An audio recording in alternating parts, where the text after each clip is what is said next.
I am talking to you in front of the fireplace in the main living room of the Castalia Foundation. I am not speaking to you from a room of the 20th century. I am surrounded by objects and furnishings which would be more at home to a person from more ancient centuries, or perhaps from Oriental countries of the present time. The room is lit by candlelight. There are no chairs or tables, but colored mattresses, cushions. On the walls there are tapestries of faraway events and places. As I look out the window, I see lawns, fountains, a meditation house shrouded by pine trees, and behind it a meditation garden. This is the home of the Castalia Foundation, a center for research on the scientific and religious implications of consciousness-expanding drugs. This is a serene and beautiful place inhabited by serene and serious-minded people who are dedicating their lives and their energies to expanding their consciousness and harmonizing with the energies inside and outside of their bodies. The situation here is not completely serene at the moment because this quiet island is under siege for the last few days, the last few weeks, the last few months. This peaceful surrounding has been surrounded by government agents, wiretappers, anxious and angry politicians. Why should this be? The reason for this siege of serenity is because I've gotten myself in trouble. I'm in trouble because I know too much. A few years ago, quite by accident, perhaps, I stumbled on the Philosopher's Stone. I had the veil of illusion pulled back and was confronted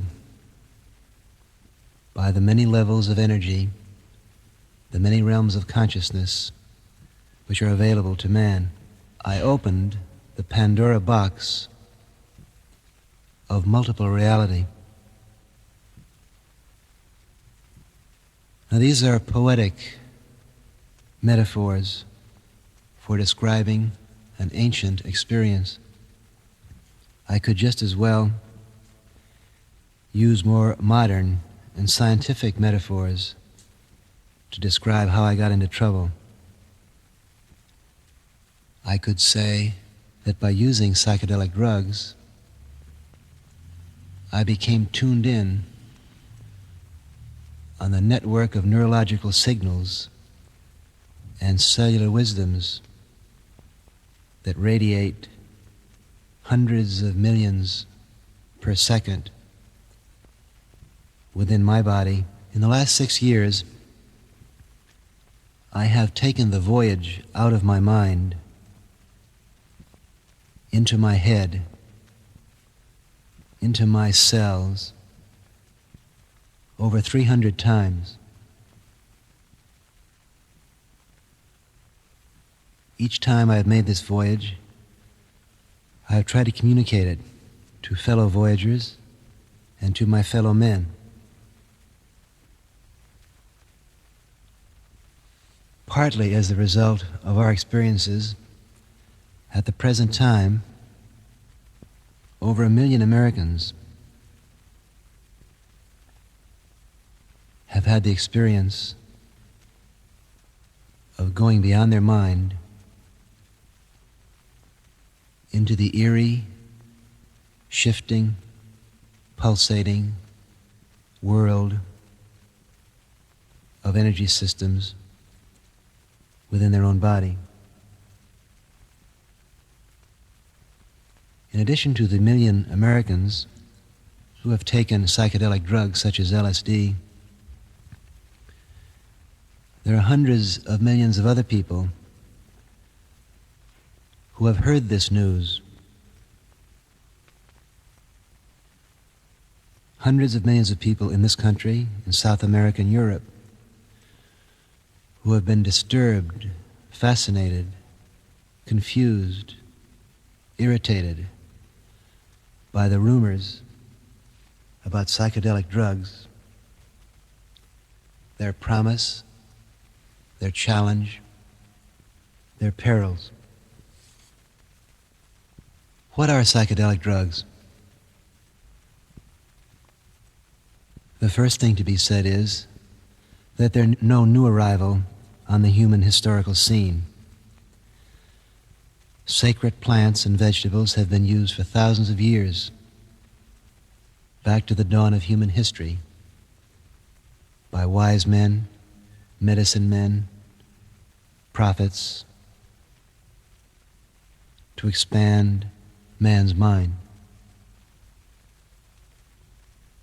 Today, in our technological society, we have produced dozens of chemicals which perform the same function.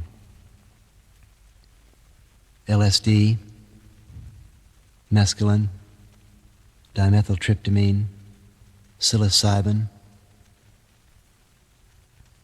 There's a long litany of psychedelic chemicals, all of which, interestingly enough, are based on organic or botanical chemicals. And the powerful drugs which we now have to expand human consciousness are not the end. Each few months, the biochemists come up with a new molecule which talks directly, eloquently, and powerfully to the human nervous system, opens it up, and changes it.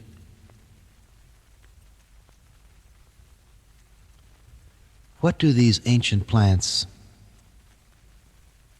and modern drugs do to the human mind? They expand consciousness. What is consciousness? Consciousness is energy which is received and decoded by a physiological structure. There are as many levels of consciousness available to the human being as there are structures, anatomical organs inside the body for decoding different sorts of energies. Specifically and statistically, there are hundreds of levels of consciousness whirling around inside your nervous system and your cellular systems, each one a universe unto itself, with its own meaning, its own dialect, its own politics, its own ecstasies, its own terrors, its own concepts of union and disillusion. There are hundreds of universes of intelligent energy inside your body. For the beginning student in this new and bewildering science of consciousness expansion, it's useful, I think, to consider 5 broad levels of consciousness. And anyone who wishes to think about or learn about the psychedelic drugs